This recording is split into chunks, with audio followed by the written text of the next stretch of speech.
Zing dan ni arito chunula mel thale duam tak chuan zan mu chin za ya rel thailo akuma chuan alet aleta achhung te ti har hlau taksin a hui papa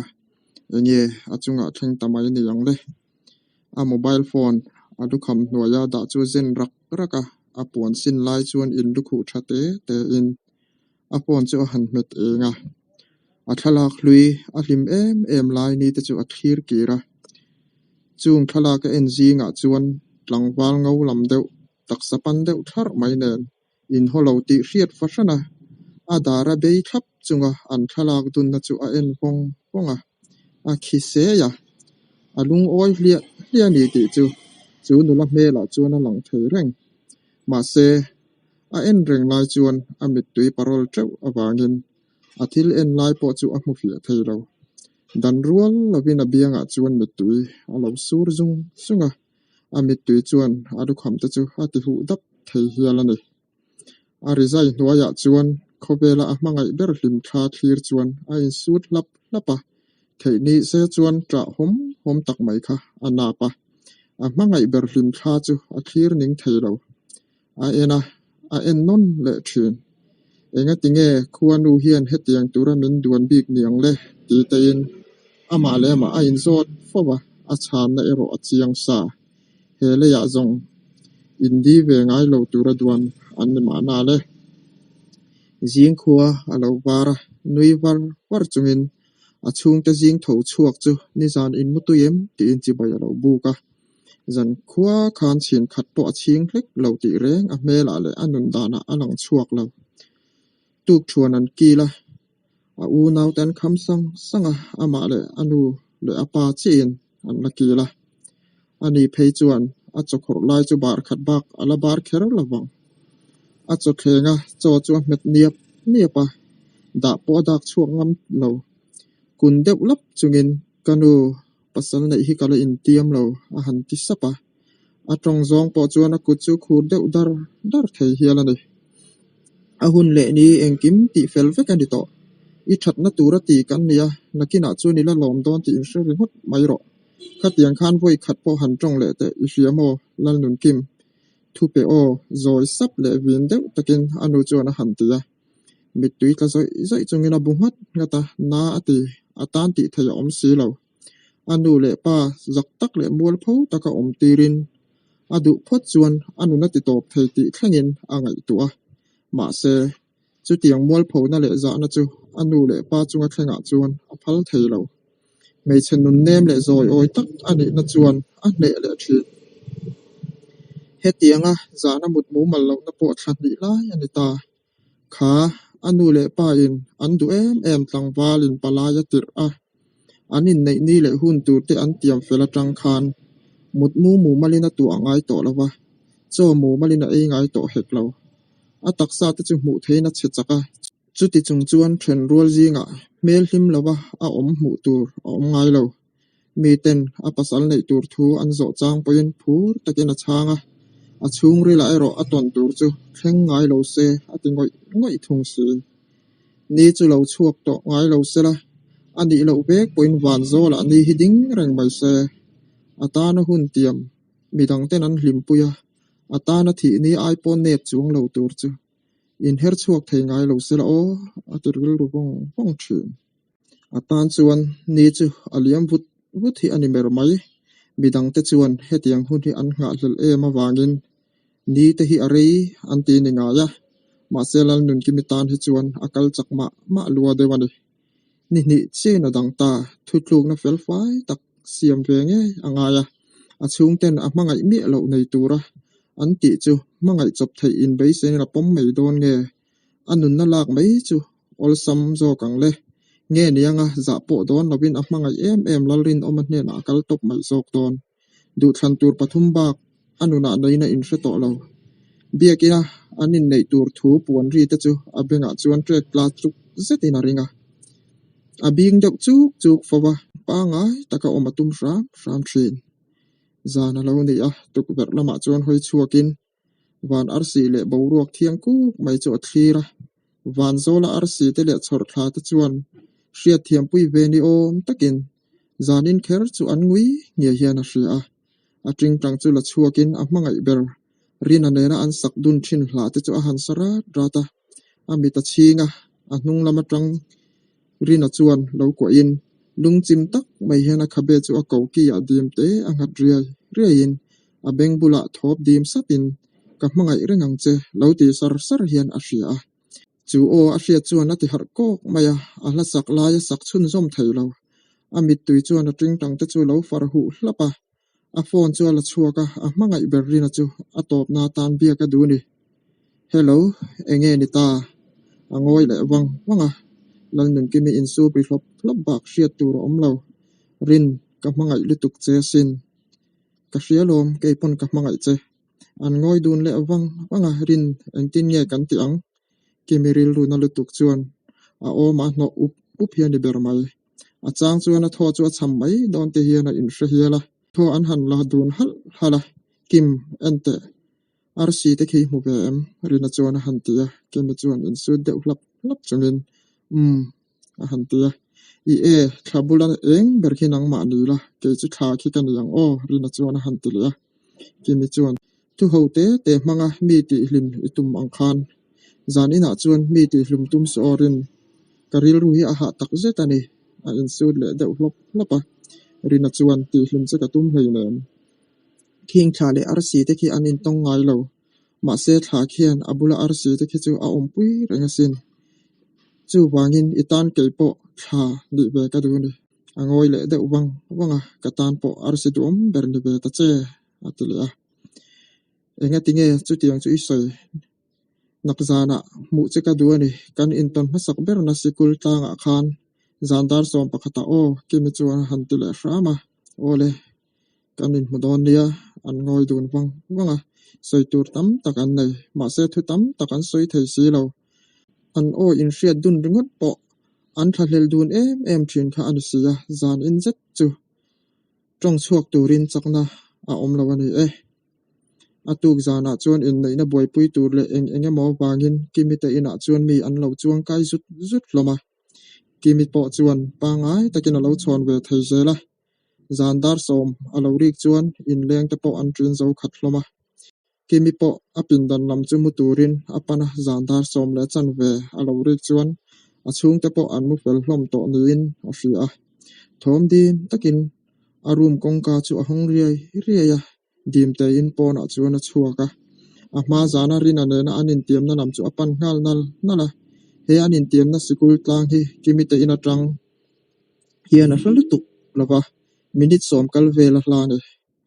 anin tiam na huna va thlen chuan a thim deuh hle maya engma po a hmu hlei thei lova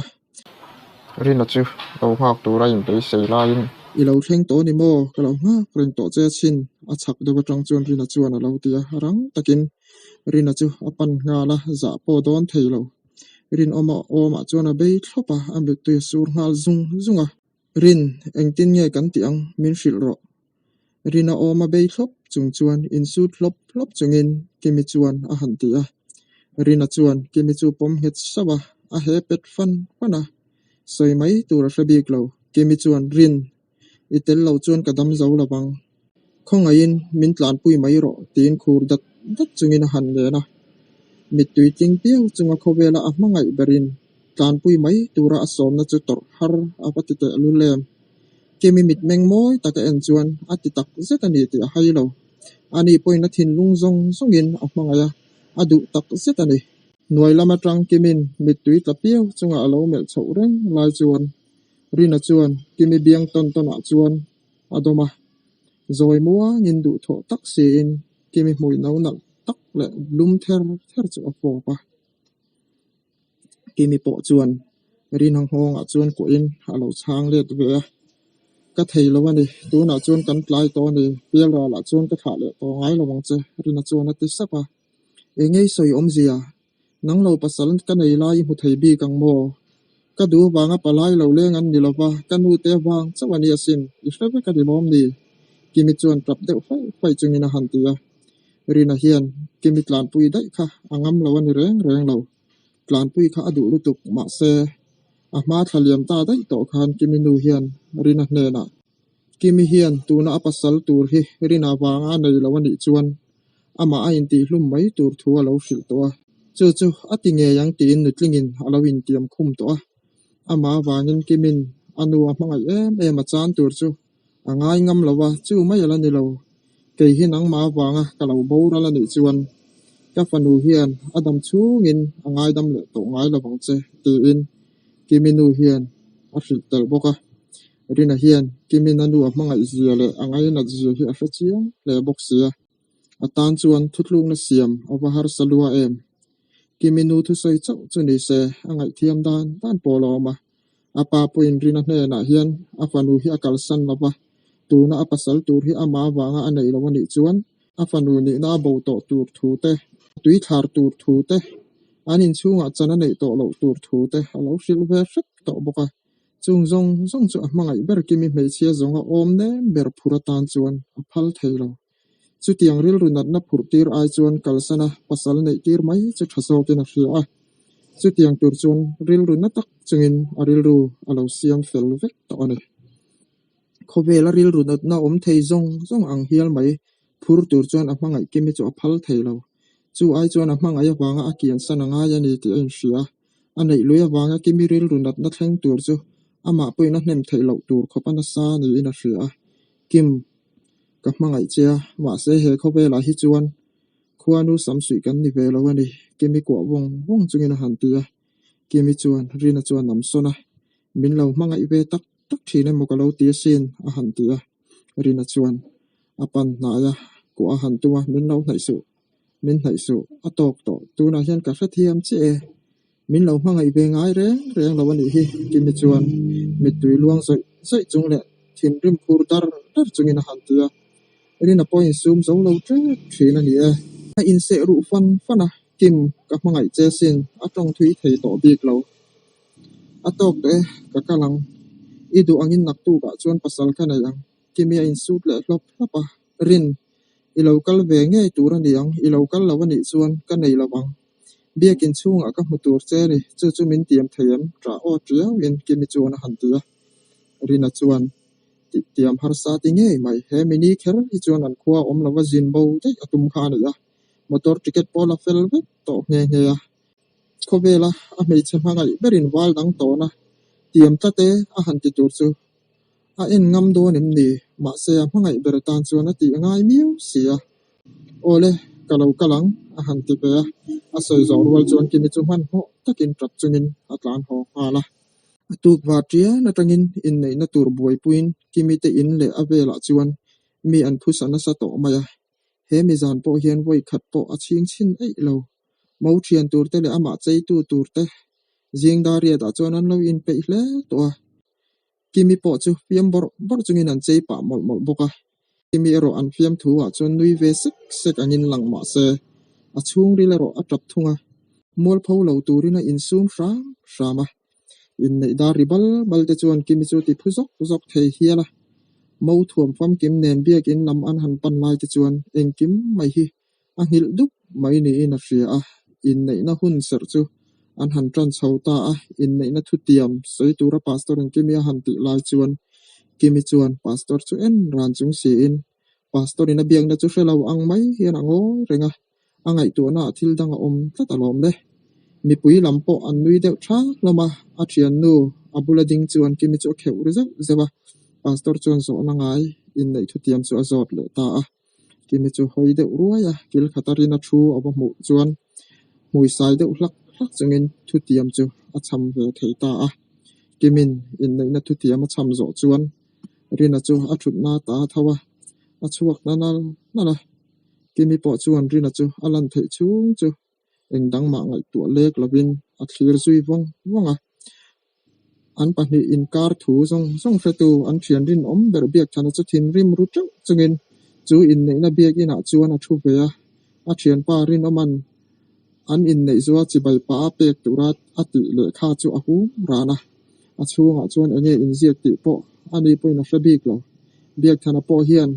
kiminu le pa in rina an ti dan hi eng ma hrebik lawa ani na taka chuan a thian pa rina hi adem ril ru em zo ka ni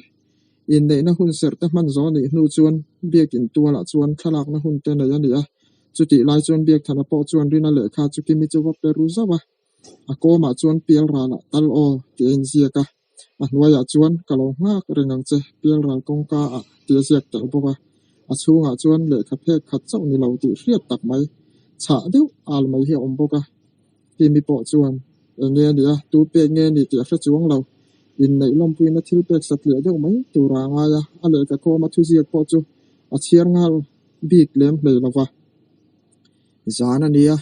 mo lawm te pawhin thil pek te hon hlan an ngak hlel tawh khawp mai chuti lai chuan kimi chuan biak thana thil pek kha angai tuah chuak thuta pindan lukham hnuaia a rolh mai chu ala chuak a kawma horop atang chuan tu zia nge ti chu a hre thei ngal mai a phurh chuak a chiar ta a rei tawk fang mai a reh wang hnu chuan ani thei lo rin a ron ti chuak roi mai khumah chuan a bok thlop rina leh kha chu a pawm a trap ta tlok tlok in leng an la riek nak awangin kimi trap thawm pawh chu tuma in an hramang lova rang takin biak thana chu phone hmangin kimi chuan a ko pata biak than khawng in lo kal wat te a soi chun zam thei lo a phone chu a thlowa khum sirah chuan a thu khur tlok tlok biak thana lo thlen chuan leh kha chu a han chiar ve pata a hmuya pet fan rin i thian pa hi kat lai tama mai ni don chu le enga nge engma min hril lo mai le o ti le tlan chuar rual hala kimi point om ngai na hre lo vai deuh riai hian pial rala tal o tia o khur deuh hlak chungin khum sirah chuan a thua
tho an han la dun hala